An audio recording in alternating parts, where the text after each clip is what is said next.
Yes, what up, everybody? Welcome to the first episode of the Stack Sats Show in 2024. Happy New Year, everybody. Woo! Round of applause to the live studio audience. We're back. Hope you guys enjoyed the break. And just like that, of course, it had to happen right before the show starts. Bitcoin's pumping, right? Or pumping back up. I see it. Very nice. Very nice little pump back up to where we were about a week ago. So very cool. All right. Today we're going to do what we do every weekday, Monday through Friday. We're going to stack some sats, talk a little bit about Bitcoin, and just trying to educate people, trying to help people explore and learn about Bitcoin. If you have any questions during the stream, or if you're watching the replay, if you have any questions, put it in the chat or put it in the comments, and I will answer your question either live or the next episode or the next day. Hard Huddle in the house. Woohoo! Shout it out like you mean it. Right? Just like that, dude. As soon as I'm getting ready to start the show, I see the price pumping.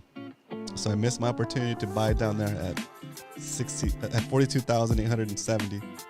That's already at 43,000. It went up $1,000 just like that. Happy New Year, Captain Dan. Hope everything's good. You're feeling well. Here we are. Buy the top forever. That's right. Just keep buying. Buy the top forever. Sweet. All right. So that said, let's get started with the first segment of the show, which we like to call Set Strength.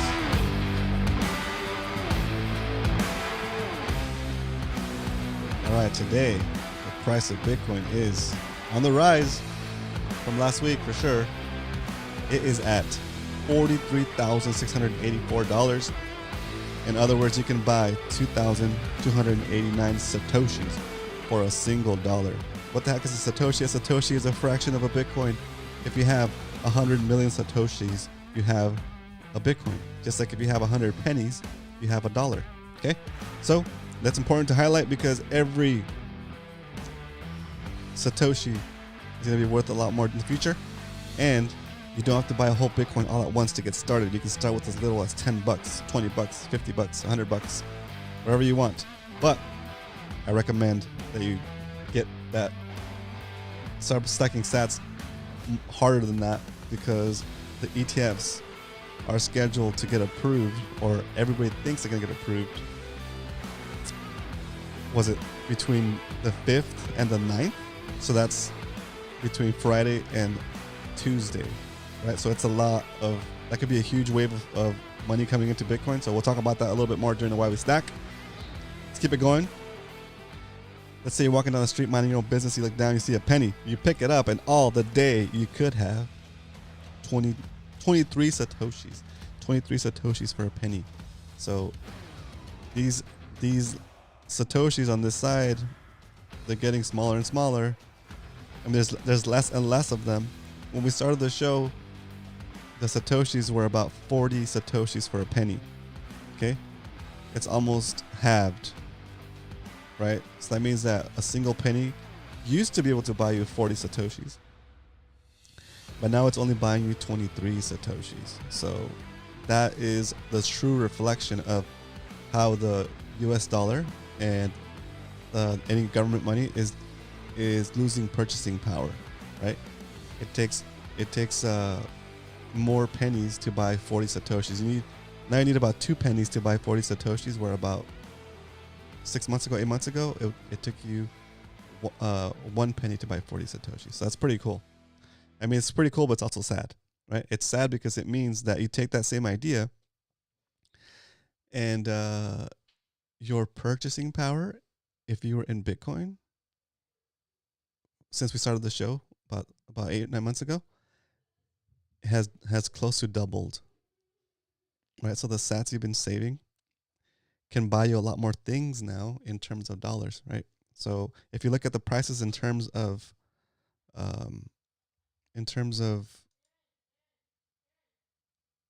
Satoshis, in terms of Bitcoin, you can buy more things now than you could before with less satoshis, right? So it's pretty incredible. It's pretty incredible. All right, let's jump into the next segment of the show, which we like to call Why We Stack.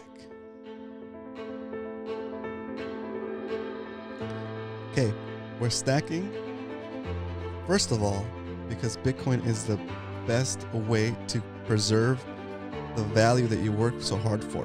When whatever kind of work you do, when you store that value in Bitcoin, it shields it from inflation and it shields it from that debasing of the dollar. And so it not only shields it, but as the dollar debases more and more and you can buy less and less with that same dollar, you're able to buy more and more with the Bitcoin, right? And yeah, the price is up and it's going to keep going up, but it's never too late to start if you haven't started yet. You'll always be able to reap the benefits of being out of inflation, whether you start now, whether you started 10 years ago, or whether you start 10 years from now, right? It's always as long as the system continues to work the way it does, where the money keeps printing and the debt keeps being issued by banks, they're going to continue to debase the dollar, and the only way to get away from that is to save in Bitcoin, right? Or save into another asset like real estate or stocks, but they're not going to perform as well as Bitcoin's performing. That's why we go Bitcoin only. That's why I'm Bitcoin only. But it's up to you to figure out what your plan is, what your schedule is, right? What your portfolio allocation is. For me, 100% Bitcoin, right? I know it's going to win. Oh, I don't know for sure, but it's most likely than anything else currently available to me as far as investment goes. Okay, so let's go a little bit into that. Let's highlight this point by checking out the StackSats Show Sats Per Good page. I updated it a little bit. When we started the show, when I started tracking this, I could buy a burrito with beans, cheese, sour cream. Carne asada, beans, cheese, and sour cream. My favorite. It cost me $13.70. Okay? And it still costs $13.70. And it still costs $13.70. But in terms of paying for that burrito, if I were to pay for it in Bitcoin, if we're thinking about things on the Bitcoin standard, although the price doesn't look like it's going up or down, in terms of Bitcoin, it's going down. See? When I first bought the burrito in October 3rd, it cost me 49,603 Satoshis to buy that burrito, right? The last time I bought one was on the 15th, and it cost me 32,618 Satoshis to buy that burrito, right? So I'm paying about, what is that? 25% to 30% less. No, about 25% less for my burrito, right? On the 15th. And today, I updated our sheet. To include the current price of these items in Satoshis. So, for example, today, if I went to buy a burrito, it would cost me 31,367 Satoshis, right? Same thing. I milk is one of the staples that we buy here at the house, and bread. Not so much, mostly milk. But milk has also gone down in terms of price if you price it in Bitcoin, right? So it used to cost me it still costs me $6.99 for a gallon of milk. But as the price of Bitcoin continues to go down, as the price of Bitcoin continues to go up, it costs me less and less Satoshis to buy the same goods, right? So here we go. Look at the price of milk in terms of Satoshis is about to go under 16,000 sats, right? Where it used to cost me 25,000 sats for a gallon of milk, right? So even though it looks like the prices of things are not going down or maybe even going up, the prices of goods are actually going down if you look at it in terms of Bitcoin. And how can you look at it in terms of Bitcoin? You can look at it in terms of Bitcoin by allocating your savings into Bitcoin, right? And as the price of things fall in terms of Bitcoin, the percentage of your work that you have to use to get these goods goes down. Okay, so let's focus on that for a little bit. Let's focus on that real quick. So you work, let's say you work a 40-hour week. Okay. Those 40 hours of your life, you negotiated a certain rate and say, just to make things round, let's say you're getting paid $100 an hour, right? And so you have, so you have that's a store of your time that you exchange for money, right? So you exchange your scarce time for money, okay? And that money represents things you can do in exchange for that time. So if I wanted to go eat somewhere, I can exchange that money for somebody else's time to prepare the food and get the resources to make the food and for me to enjoy it, right? Instead of having to work there to earn a meal, right? It's just easier if I just work somewhere else. I store economic value into a system, and then that system, I can use some of the economic value that I've been saving to do certain things. In this case, go to a restaurant, eat a meal, or buy a gallon of milk, or buy a burrito, right? So if you're doing this effort to store economic value, and you're storing that economic value in the dollar, and it's getting debased, you're actually working, you're getting paid to work, you're working like 40 hours a week, but the longer you hold it in dollars, it's like you're only getting credit for working 30 hours a week or 20 hours a week, right? But you're still doing the 40 hours of work, but you're only getting 20 hours worth of value of spending money, right? Because it's getting devalued the longer you hold on to that dollar. Okay, so you flip that, and you take that economic value that you don't need to spend right away, like you pay your mortgage, you pay your rent, you pay your insurance, you pay your taxes, whatever you need to spend, and whatever money you need to hold on to for the long term, for the big purchases, or just for the future, you put that into Bitcoin, right? And what's going to happen is that money, as we're seeing here on the spreadsheet, right? And this is a simple example, right? Is preserving the value of your work, and relative to the rest of the money system, it looks like it's going up in value because the dollar is debasing, right? But since you took your value outside of the debasing system, you're kind of just watching from the sideline, and the value that you set aside isn't subject to theft like everything else that's in the dollar system, or anything else that's dollar derived. So like stocks, bonds, all that stuff. All that stuff is based on the dollar system. When you sell it back into dollars, right? So that's subject to that inflation, right? You're still within that matrix, right? So when you exit the matrix and you take your value with you to Bitcoin, life becomes easier, and it becomes easier because things are more affordable now, right? Let's say, I should add something to this one to make it like an imaginary car payment, right?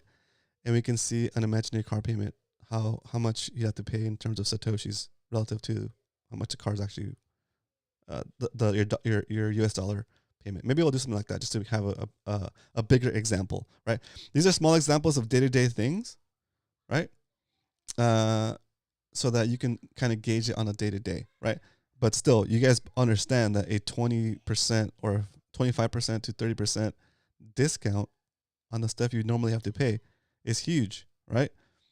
Eventually, that 20 or 30% discount on the stuff you have to pay because you took the time to save in Bitcoin is going to become bigger, right? It's going to become so much that now, instead of going to work for 40 hours a week to gain some economic value, the value that you set aside is going to be worth so much more that you maybe don't have to work 40 hours a week if you don't want to, right? Or maybe you don't have to work at all. You can focus on whatever you want to focus on and be productive in a different way, or be creative in a different way that's going to help society better, right? It's going to be more helpful to society, right? Anyway, so it's really cool. And that's why I stack. That's why I do this show, is because I want people to understand that concept, right? As we've been living in a system our whole lives that's set up to steal from us, right? Our whole society is based on theft, if you look at it honestly, right? Our whole society is based on getting people to do things as cheap as possible, and everybody's trying to make a margin. And there's a lot of people that don't even do the work, that are in between rent seeking, right? Rent seeking is like a term, right? So like, they're in between people. They're middlemen, right? And they cause the prices of things to go up, and it's just they're not adding any value to the system, but they're taking the majority of the profits from like the producers of things, right? Whether it be food or goods or whatever, right? Anyway, that's a whole different side tangent.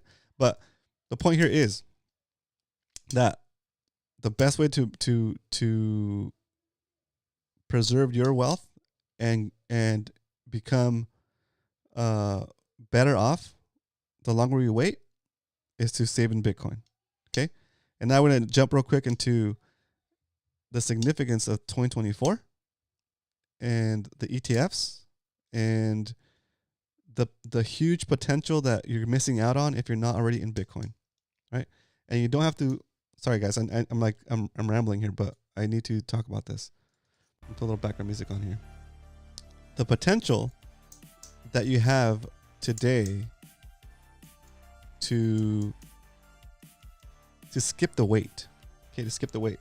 Right? There's that Interstellar meme where it has a guy like in the spacesuit, in a spaceship, and he's trying to he's gonna maneuver to kind of use the momentum of a planet to kind of spin through or something like that to give him more to slingshot himself, right? The slingshot event is happening in the next couple weeks, possibly, right? The slingshot maneuver here that's gonna save you 10 years, maybe even 15 years of waiting is the ETFs, the Bitcoin ETFs, right? We're going to stack Bitcoin because we know that every 4 years it's going to do halvings, and the scarcity of Bitcoin will continue to go up. And if you want Bitcoin, the price has to go up because as the scarcity drops and there's less and less of it available, the only way to get somebody to sell it to you is to raise the price, right? So the price of Bitcoin is going to always continue to go up because it's a scarce asset. Okay? So that's going to happen every 4 years, every halving. Okay? We're going to have a halving in April. Okay? So that's coming. That's certain. Nobody can change that. It's in the Bitcoin code. It's in the Bitcoin infrastructure. There's no way to not have a halving, and there's no way to have a halving sooner than 4 years. It's got to be every 4 years. Okay? So that's certain. If you save in Bitcoin and you can hold it through, I'd say 1 to 2 halvings, so 4 years or 8 years, the stack you built today in 4 to 8 years will be a lot more valuable. You'll be a lot more well off than if you were to save in anything else, just by the nature of how it's going up in price and how it's being programmatically designed to be more and more scarce every 4 years.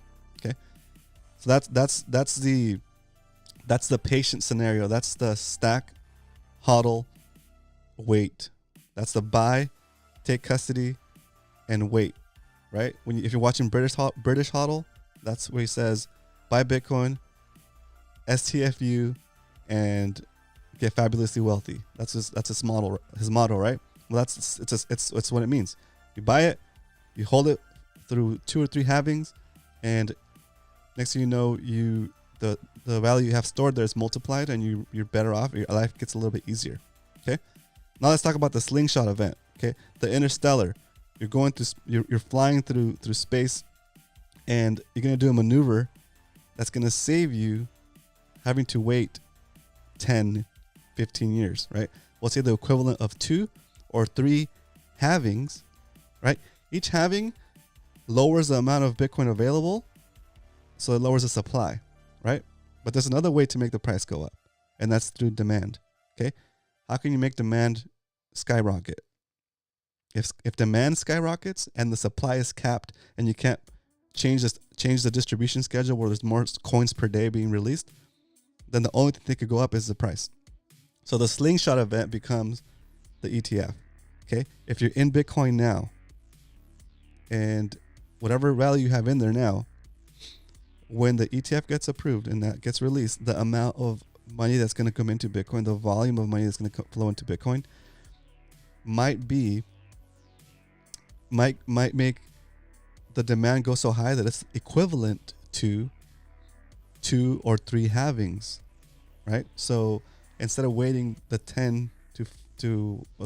8 to 12 years it would take to go through to save up and go through 3 halvings, it might happen in the next week, right? It might happen. Their window for approval is January 5th through January 9th, right? That's Friday. This Friday. That's this Friday. To about Tuesday of next week, right? So it could come on Friday, it could come on Saturday, Sunday, Monday, or Tuesday, right? And what happens then? What happens then is we're never gonna see, we're never gonna see 2,289 Satoshis for a single dollar, right? Like, you're gonna come back and you're gonna look at this and you're gonna say, man, I used to be able to get 28 Satoshis for a penny. And now a Satoshi is worth a penny, or now a Satoshi is worth $1. Who knows? The amount of money coming into Bitcoin is gonna be intense, and it's a huge deal. Okay? So that is a slingshot event that could teleport you into the future financially, right? You stack Bitcoin, you stack as much as you comfortably can in your savings, money that you won't need for the next 4 years, right? But all of a sudden, if you're in there already, that money that you have planned for whatever 4 years or 8 years or 12 years, 2 or 3 halvings, all of a sudden gets multiplied with this ETF, and you've shortcutted waiting 2 or 3 halvings, so about for 12 years, right? So you could basically, if your retirement plan was to save as much Bitcoin as you can, and in 2 or 3 halvings, hit your moon date, and then you can start living off your Bitcoin. That could happen in a week if you've stacked enough, if you've been stacking, right? If you've been stacking enough and you're close to 1 Bitcoin, that might be it, right? That might be it. Just like that. And it's pretty wild, right? It's pretty wild. Anyway, that is the Why We Stack segment, a little extended version. Okay. Let's jump into the next segment of the show. But before we do that, let's look into some chat. I see some good chats happening over here. Let's see. The kids won't be mad if I bought at 45 when it's 10 years from now. Hard Hodl gets it. Hard Hodl gets it, dude. Nah, bro, we buy the top forever. I don't have kids, but maybe I guess someone will love me one day. Exactly.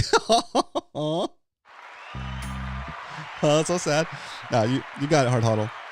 I got it. What up, Leonard? Leonard in the house. Welcome, dude. If there even was a second best, it would be called Bitcoin. Oh, burn. I like that one. Okay.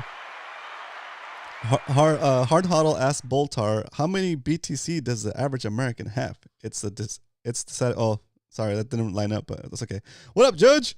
Eric in the house. Welcome. Round of applause from the live studio audience for the Judge. What up, Andrew? Round of applause from the live studio audience for Andrew too. What up, dude? Welcome to the stream. All right, boys. We've talked about Bitcoin a little bit, and now it's time to stack. I need to set up a new form for the new stack. For the new stack of 2024. For now, we're going to add this to the old stack of 2023, the cumulative stack. And I've been stacking, guys. So let's jump into the stack recap. All right, we don't only talk about Bitcoin here on the show. We stack every Monday through Friday. We stack about $20 into Bitcoin. Rain or shine, stream or not, we stack. We're close to 11 million Satoshis. Today, the price of Bitcoin is $43,700. $695. Our average buy price is about $31,000, so we're good. We're in 33%. We're about 33% gains, but don't worry about the gains, guys. Remember, all this is here for is to show you that we've bought 10.9 million satoshis for about $3,600. And if we were to try to buy the same amount of satoshis today with weaker dollars, it would cost us $4,804. So it would cost us 33% more to buy the same amount of satoshis, right? So look at that's crazy, right? What's going to give you 33% gains since May, right? And we've been buying a little bit at a time. So don't be discouraged. We're going to start from scratch in 2024 on a different spreadsheet, or we're still going to continue this stack. So I'm just going to track it in both stacks so that you guys can see the difference. If you're starting out and you're new, don't get discouraged. Even if you miss the ETF pump to the moon, the God candle, you should still, if you just came across, you should still stack, right? Because it doesn't matter. Once the ETF happens, you're still gonna have the halvings, right? ETF's gonna happen, and the halving's gonna come in April no matter what. And then 4 years from that, the halving's gonna come no matter what. And then 4 years from that, the halving's gonna come no matter what. On top of that, sorry to come back to the screen. On top of that, you're gonna have countries and institutions and companies that might decide to use Bitcoin as a bank reserve, as like a financial reserve with the bank. Like instead of holding their holdings in cash, they're gonna hold their like treasury reserve asset as Bitcoin, right? Because it's what if you were a company and you're making $100 million in profit, right? And you took your $100 million and you have to do something with that so that it doesn't get eaten away by inflation, right? Because it's cut against your profits, right? Because if you leave it in cash, you're also subject to the same things we're all subject to, which is inflation, right? So what you do is you take that as a company and you put it into Bitcoin, and now that treasury reserve is not only maintaining its value, but it's gaining value, and it's making your company more profitable because your company overall, it's growing, because even though you're not making anything different, the way you store your value has changed, and you're not leaking value anymore. So that'll make your company more profitable, right? It's pretty wild. So anyway, once more companies figure that out, and countries figure that out, and Bitcoin becomes more palatable to those institutions, and the people that work in those institutions start to understand how it works, that'll also trigger what you would like to call black swan events, right? So things where the demand for Bitcoin gets even more intense because more companies are actually trying to buy it now, right? And those companies have a lot more money than you and I, so the price will definitely go up because the demand will go up. And again, we can't change the rate at which it gets released daily, so the only thing that can go up at that point is the price. Okay, all right, let's keep it rolling.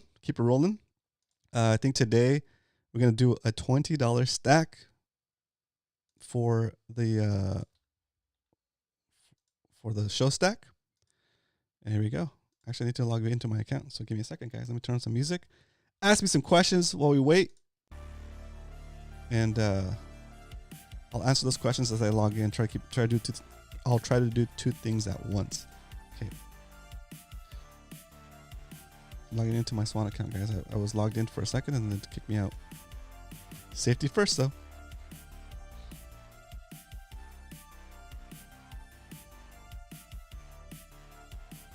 Oh, yeah.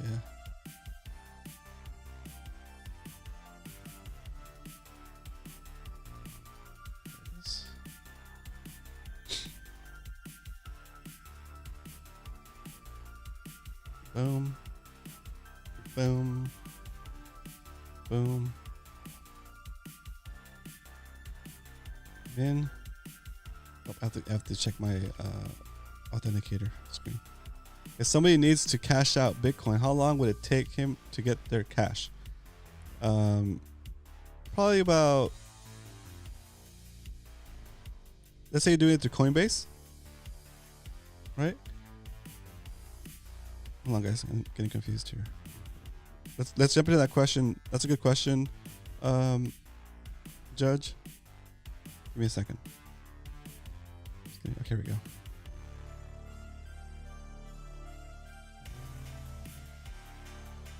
The anxiety I feel when I'm missing when I'm putting in the code. All right, let's do this. Let's do this stack, and then we'll do that during the Q&A section, Judge. That's a good question. All right, here we go. We're gonna buy $20 worth of Bitcoin today, and let's get the preview going. Oh yeah, we need to do the actual segment change. Okay, here we go. It's time. We did the review, and now it's time to stack some sats. All right. Today we're buying $20 worth of Bitcoin. It's going to cost us 20 cents. Let's get this preview going.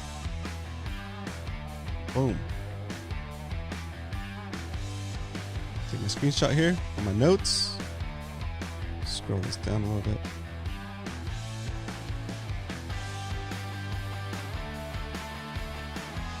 All right, here we go. Browser. And we're buying $20 worth of Bitcoin. It's going to cost us 20 cents. Here we go. Drum roll, please.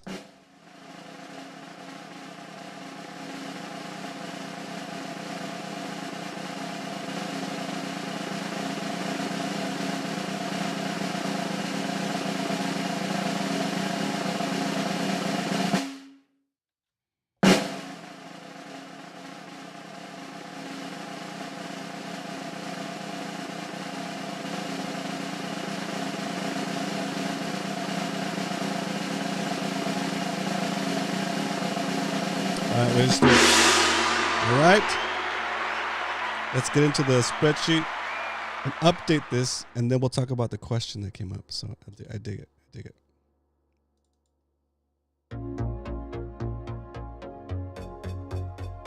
There it is.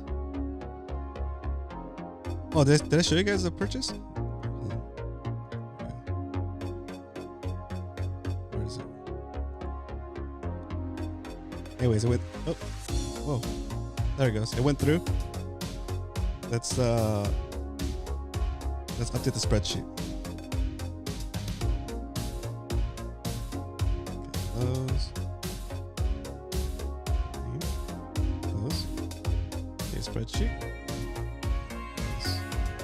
All right, so we got our buy for today, 2024, January 1st. 1/1/24. We bought at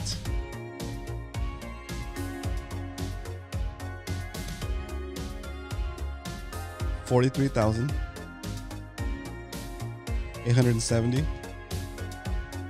We bought $20 worth. Cost us 20 cents.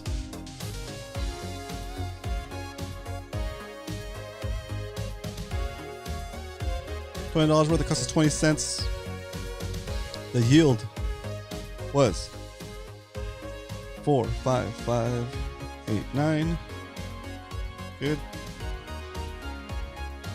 We got 45,589 satoshis, which brings us to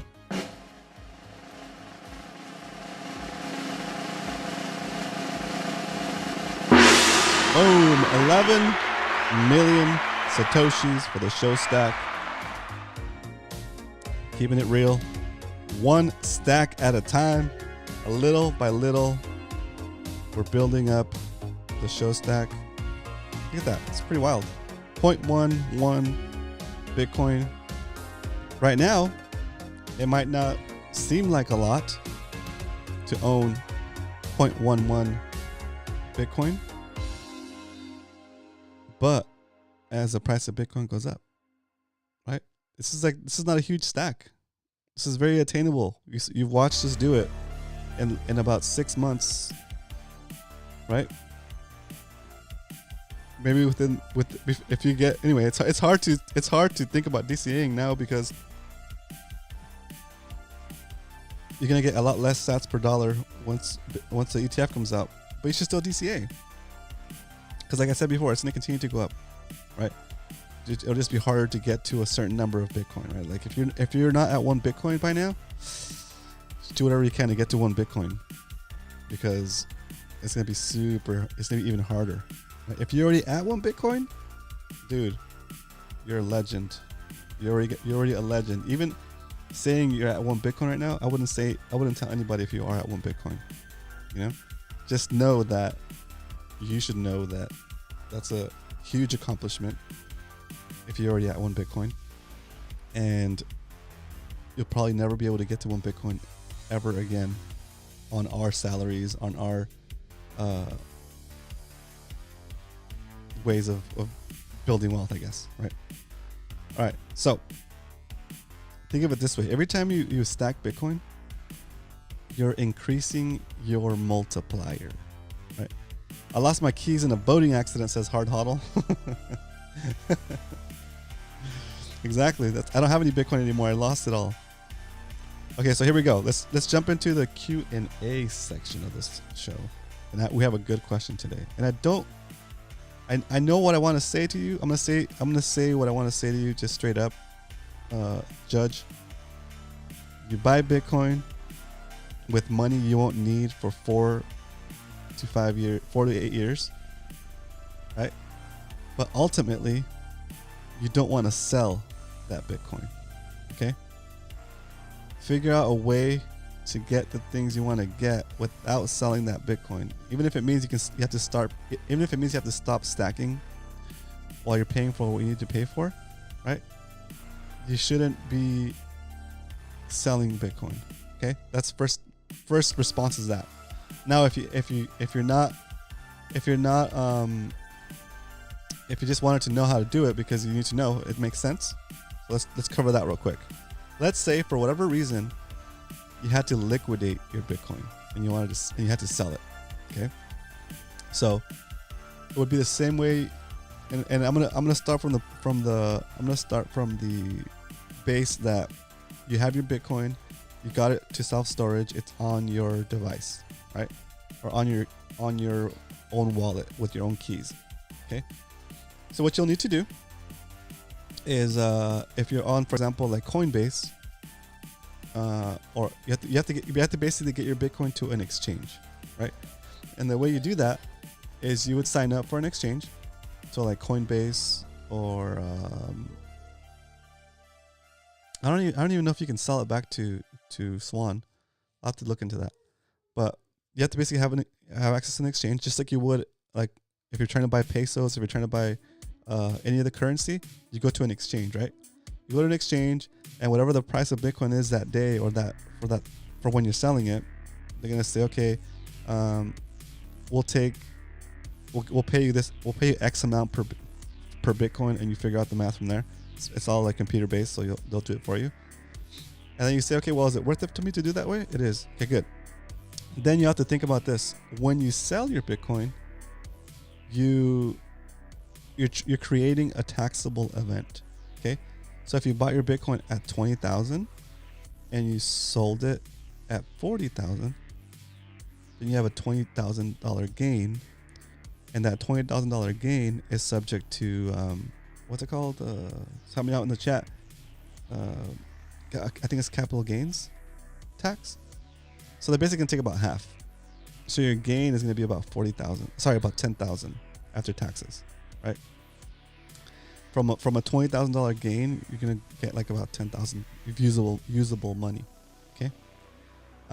So let's talk about the specifics. So you take however much Bitcoin you want to sell, and you've already signed up to an exchange, and within your exchange account, there's a way for you to say, I want to receive Bitcoin, I want to deposit Bitcoin. And it's gonna say, okay, if you want to deposit Bitcoin to your account, send Bitcoin to this address. And then you'll go to your wallet. You'll type in the address that you want to send it to, which will be the address the exchange gave you, right? It'll be like a Bitcoin address. And then you send however much Bitcoin you want to send over there. You'll pay the fees for sending it over the Bitcoin network. And then once it gets into your exchange, Bitcoin confirms in about 10 minutes. But most exchanges want you to do like 3 or 4 confirmations. So maybe like 40 minutes, right? Or an hour between when you send it, when it actually arrives, and when it gets confirmed enough for your exchange to feel comfortable with giving you the cash. Okay. Because Bitcoin is always closing out all the accounts and doing the auditing all the accounts every 10 minutes. It doesn't take that long. Once you deposit your Bitcoin into your exchange and it goes through 3 or 4 confirmations, it clears like that. In that hour, you'll be able to withdraw it. Okay.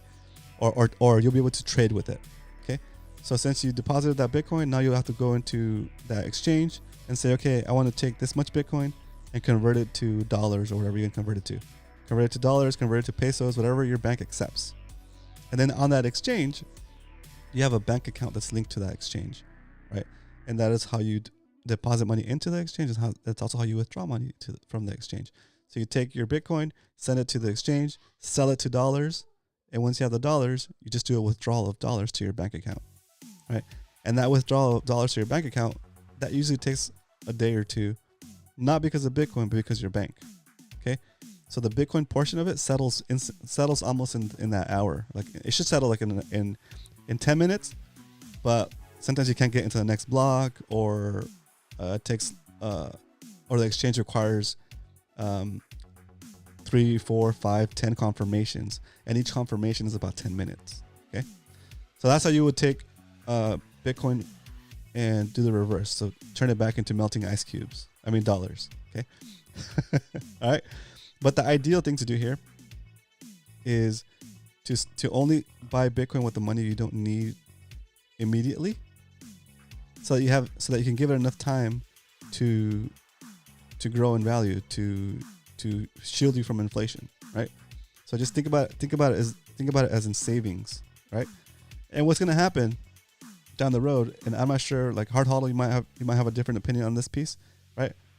But you're going to get to the point where your stack of Bitcoin is going to be worth so much that you can start, one of the options can be you can start selling it to live off of and live out the rest of your days without having to work, right?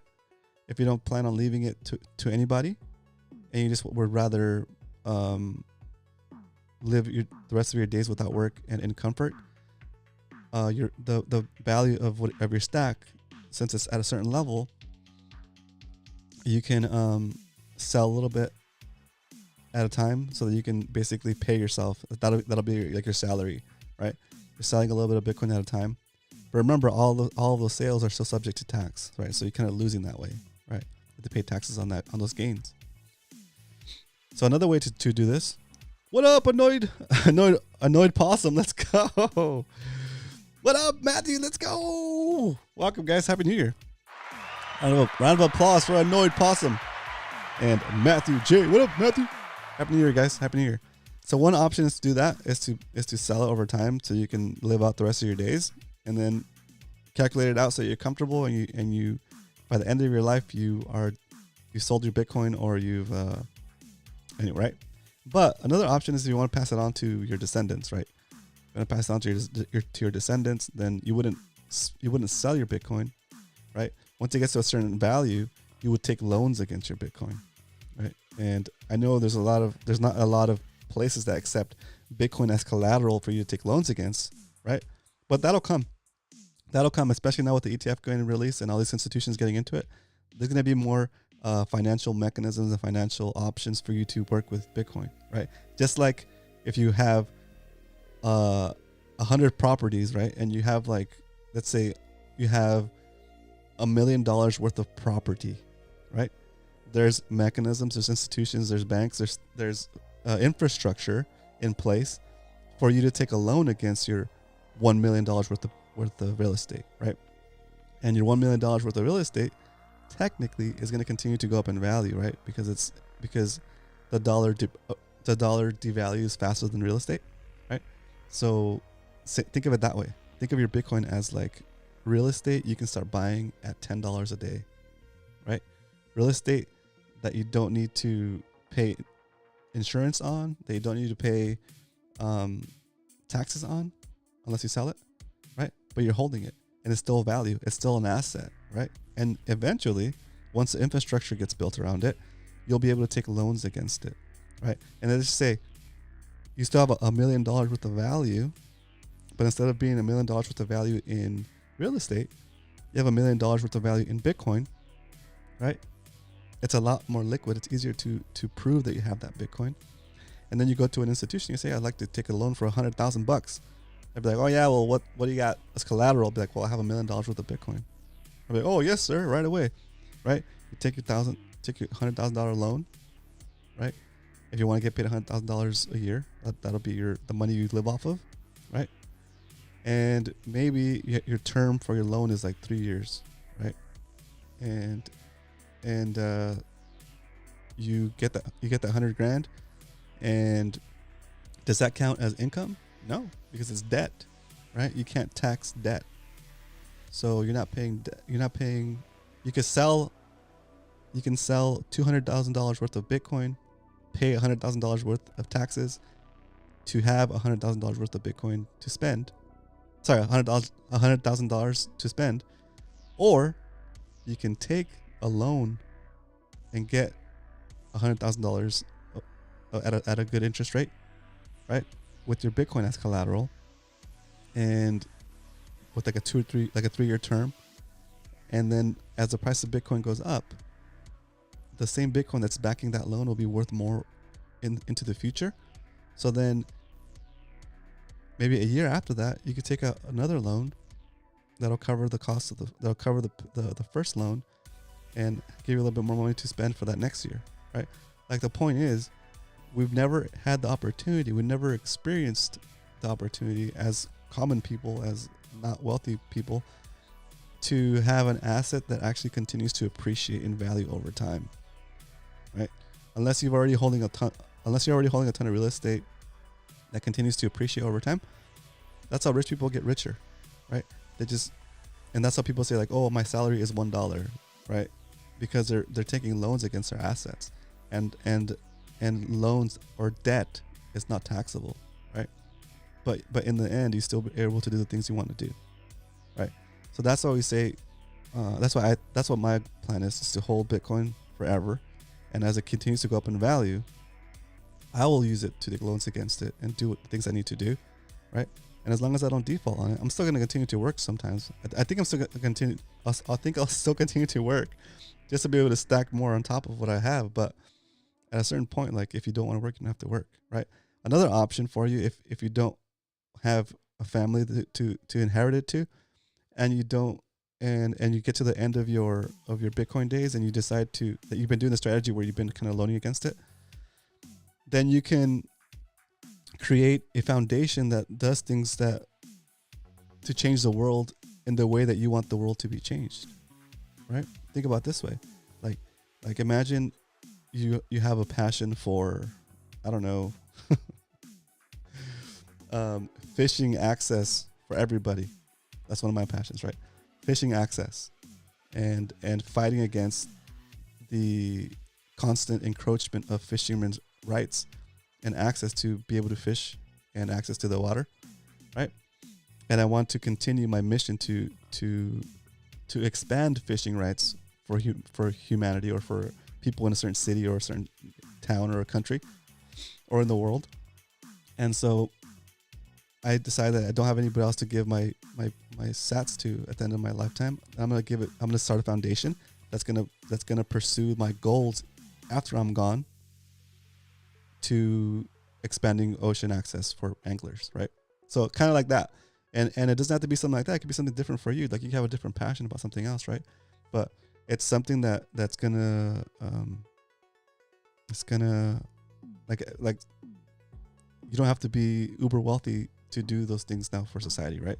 So anyway, that's kind of a whole different side tangent, but that's kind of the idea. And the whole goal of this conversation, the whole idea is that once you've attained Bitcoin, make sure you do it in a way that you can preserve it and it's actually in your possession. You have custody of it, so that these opportunities become available to you. You know, like if you hold it long enough, like we said, in case, for those of you guys that just snuck in here, if you're holding your Bitcoin for 2 halvings, which is 8 years, maybe even 3 halvings, 12 years, and you've been stacking the whole way, you're going to be a lot better off. You're going to be well off, and you might not even have to work. Okay. Now the ETFs coming out, if they come out and they get released next week or whenever they happen, Friday to Tuesday this week, right? then Friday to over the weekend to Tuesday of next week. It's like the slingshot maneuver where you're gonna teleport through time and experience the same gains you would experience if you had waited the 2 or 3 halvings that we're gonna have to wait for, right? So it's gonna create so much demand that it'll be the equivalent of the supply going down 2 or 3 halvings in the next couple of weeks. So that's pretty incredible. So if you're not on board yet, get on board. It's time. If you've been on the fence about it, it's time to get it done. Like, you have 0 time. You need to get signed up with Swan, right? Get approved, start stacking sats, and if you at this point, you should be smash buying. Right? You should be smash buying. Let's see, Swan. If you don't have an exchange yet where you're buying Bitcoin, and you want to go the KYC route, I know it's not the greatest, but at this point you don't have time. You don't have the luxury of trying to figure out how to get non-KYC Bitcoin. Get some Bitcoin.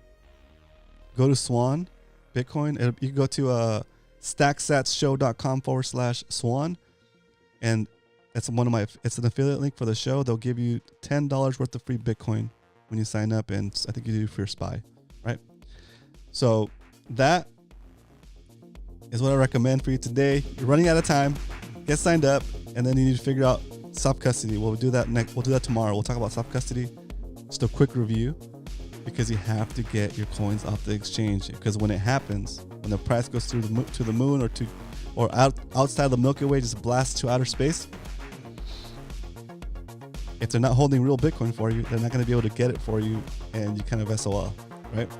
Even if it's Swan, even if it's Coinbase, don't trust any exchanges. I know I'm promoting Swan, but I still don't trust them. I use them to buy the Bitcoin, and then I remove the Bitcoin off their exchange and into my custody. That way I know I don't have to trust Swan. I don't have to trust Coinbase.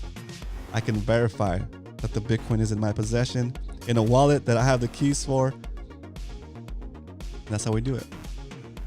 Buy Bitcoin, take custody, and repeat or live your life, enjoy your life. That's what we do. All right. I'll see you guys tomorrow for another episode of the Stack Sats Show. Thanks for tuning in today. I hope you guys are pumped. Invite your friends. Thanks for tuning in. Help me grow the show, guys. I have a interview. I did 2 interviews over the weekend, guys. I did a little work while I was not doing the live streams. I did an interview with Adam Meister, the Bitcoin Meister himself. I did an interview with J-Dub. So I'm going to put out that interview with Adam Meister this week. I'm not sure what day yet, but it'll be maybe Wednesday or Thursday. An actual interview episode. We went for about an hour. So I hope you guys dig it. It's something I'm trying out. If you guys enjoy those, let me know who we should interview next. And the only thing I could do is reach out to them. If they're open to it, we'll do it. So make sure you keep your eyes peeled for that. Hit subscribe, hit the bell notification, all that good stuff. And then I'll see you guys tomorrow for another episode of the Stack Sats Show. But until then, remember, if you ain't stacking, you're slacking. Later.